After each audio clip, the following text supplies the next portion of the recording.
So this is a problem from the first midterm in 2015, problem 1. So 2015, first midterm, problem 1. And it is about a continuous charge distribution, so as well as some discrete charge distribution. So first of all, in the problem, they give you a coordinate axis, and on the y-axis, there are two charges, Q and Q. These charges are a distance B from the x-axis. They're the same distance, so let's put this here. And on the x-axis, we have a rod. The distance of this rod from the y-axis is A, and the length of the rod is given to be capital L. Okay? And on this rod, there is a uniform linear charge distribution of lambda. Okay? So for this problem, they are first asking us to find the electric field at the origin, and then the electric field produced on the positive x-axis by the 2 point charges, not the rod, but the point charges. And then they're asking about the force that's applied by these point charges on the charged rod by using the result that you already found in part B. Okay. So this is quite an involved problem. It's an example of a electric field due to a continuous charge distribution. And as such, there are a lot of pitfalls that you can fall into. So I strongly recommend that you actually try this problem yourselves and get some answer, or perhaps make some progress, and then only then look at the answer in the solution manual or watch this video. But let's start with part A, the electric field at the origin.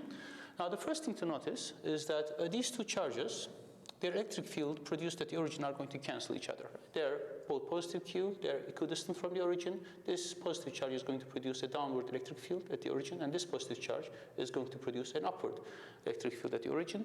They're equal and opposite to each other, they're just going to cancel. So the only electric field produced is going to be by this rod, by this charged rod.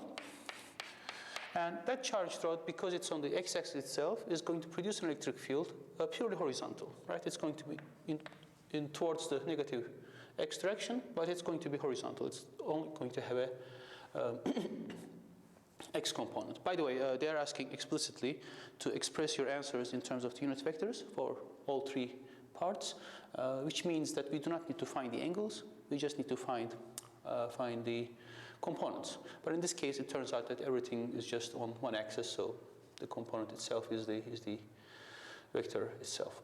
So there are no angles anyway. Anyhow, so we want to find the electric field due to this linear charge distribution at the origin. As I said, it's going to be in the x direction. So it's going to look something like this. And that electric field is going to be produced by contributions from these little parts. So I can just divide this into some little part, some dq. And all of these dq's are going to produce some electric field at the origin, and I'm just going to add these up. So this Ex is going to be some integral of little Ex's. Okay. So what is that going to be? Well, the Ex is going to be 1 over 4 pi epsilon naught, of course. And then this dq divided by some distance, let's say d. Okay. So I'm going to have some distance d of this dx that I choose. I'm going to save some dq. Now that dq is just going to be the length of the segment times the linear charge density. Right? This is something very common. So this is going to be lambda times dl. And that this d is just the distance of this to the origin. Now very conveniently, for this case, we can actually choose our dl, this incremental increase in the distance, or this incremental piece on the rod, as the x, and that distance of that piece is going to be just x. Okay, so this d is going to be equal to x, and this dl is just going to be dx, which makes our lives very easy. So by the way, sorry, this is d squared. So this is going to be 1 over 4 pi epsilon naught lambda dx divided by x squared. Now here is one of the pitfalls that you can very easily fall into. Remember that this is a component. It's not the magnitude, and as such it can actually be negative. And in this case, because this is positively charged, we are just assuming lambda is positive, this is going to be in the negative direction. That component that you produce at origin is going to be negative, so we actually need to call this -1. Okay? And then we need to integrate this. We need to integrate this Ex from x equals a from this point to x equals a plus L.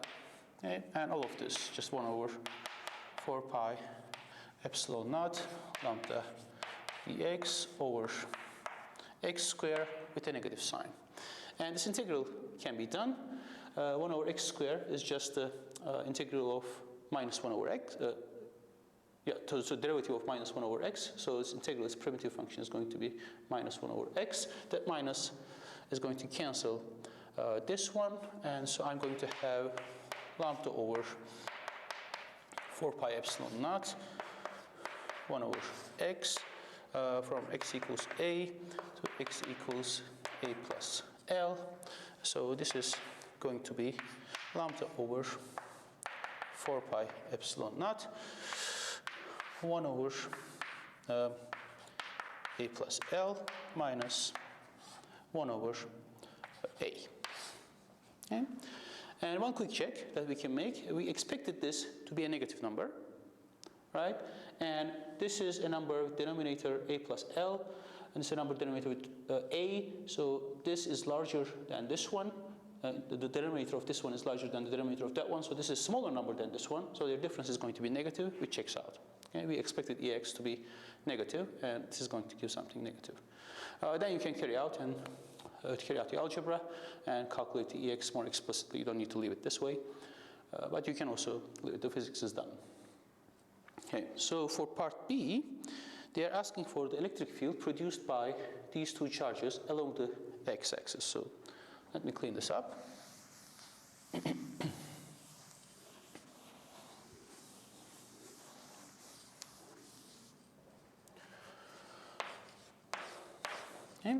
Now, for that part, these two charges are going to produce an electric field, let's say at this point.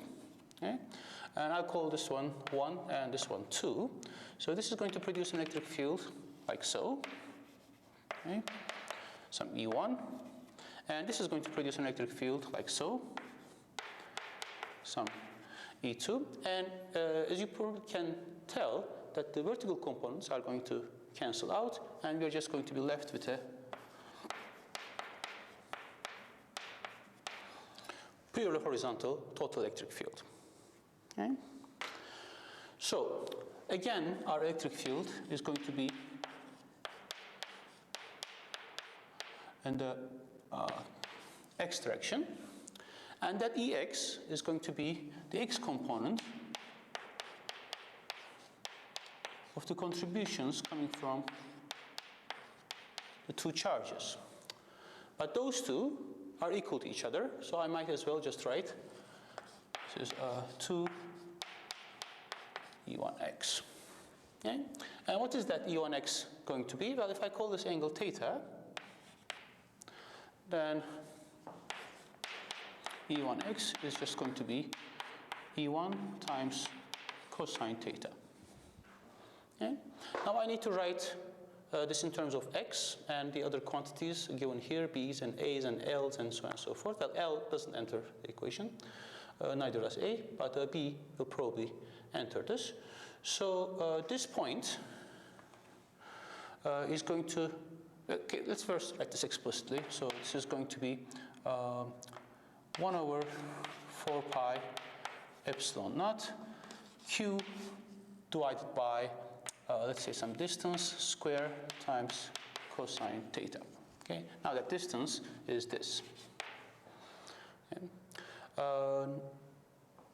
I can write that distance in terms of the position that I'm interested in. And so if I call this position, is this to be x, so I'm at a point at x-axis, this distance d squared is going to be just x squared plus b squared. Okay? So let's write this down.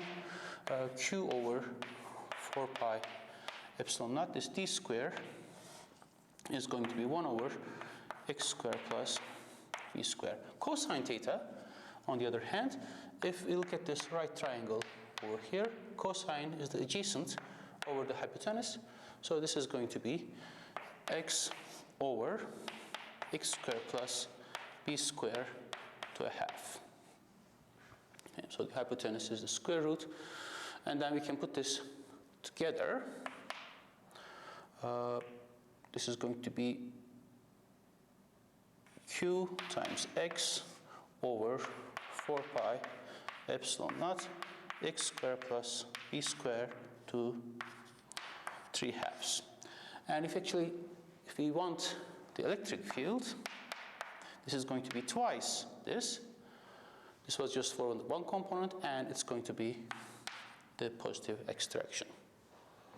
Okay, so this will be the electric field produced by these 2 point charges along the x-axis, on the positive part of the x-axis. Okay, for the last part, they're asking us to use this and calculate the force on this rod due to these 2 charges. Now, to do that, again, I need to take a little piece of this rod. So that little piece of this rod is going to have charge dq, and that dq is going to feel an infinitesimal force, some df, that is the electric field at that point times dq. Okay? And the electric field is going to be in the positive x direction, so the force is also going to be in the positive x. Write this. I'm going to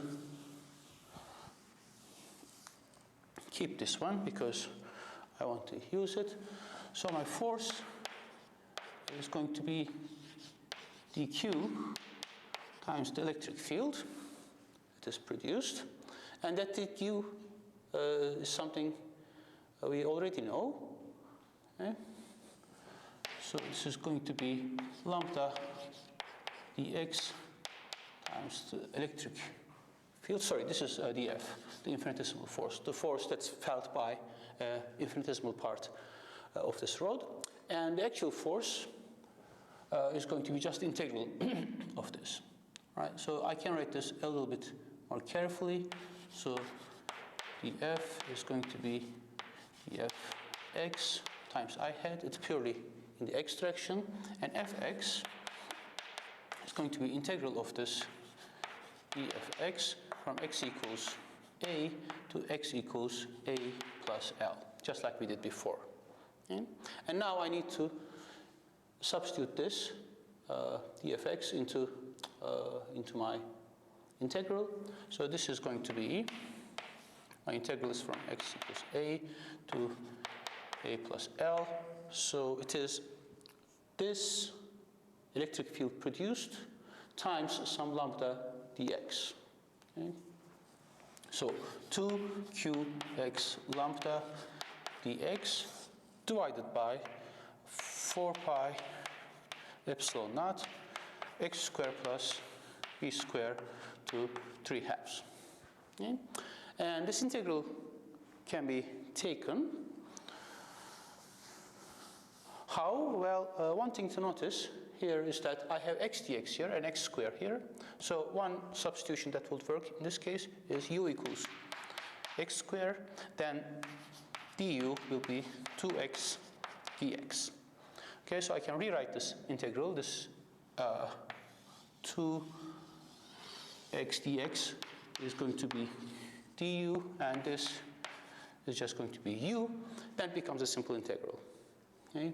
So the integral of u plus a constant to 3 halves is going to be just u plus the constant to a half with a prefactor of minus a half. Right? So you can take this integral. I'm not going to take it. It is actually in the solutions.